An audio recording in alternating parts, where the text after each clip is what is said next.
कोटी कोटी टंकार धड़ा क्वार्ज पत्थर सह मूल्यवान गाड़ी जबत एहीपरि कि 6 जन आसामी को गिरफ्त कर 8 मोबाइल सह वन विभाग हाजत रे रखी। दुईटी हाइवा गोटे जेसीबी मेसीन प्रोक्लेन गाड़ी सह गोटे बाइक जबत करिछि वन विभाग।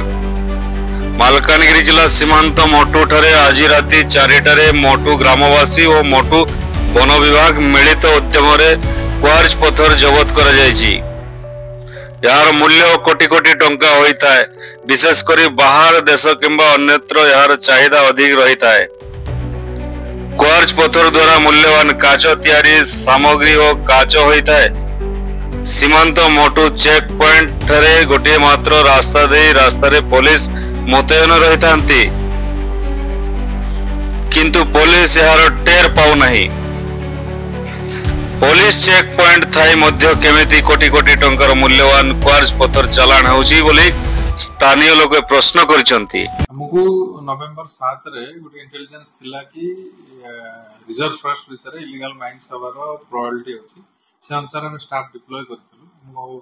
8 तारिख की मॉर्निंग 4टा रु 4:30 भीतर हमें जो जगह रे डिप्लॉय करथिलु से जगह रे हमें टू माने गोटे जेसीबी दीटा Hyva loaded with 40 tons of quartz आ गोटे बाइक आ 6 जन इंडिविजुअल को हमें डिटेन करथिलु। माने एई जिंस को आंध्रा को चालान करियो थिले ता भितरु 6 जन भितरु 5 जन थिले हमर आंध्र प्रदेश को जने बिहार रो थिले जेसीबी ऑपरेटर बिहार रो। मालकानगिरी इन्वॉल्वमेंट अच्छी नहले से माने विदाउट लोकल सपोर्ट तो काम कर परिबेनी।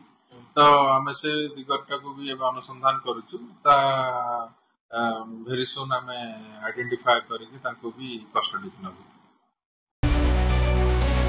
ब्यूरो रिपोर्ट जनता पावर टीवी।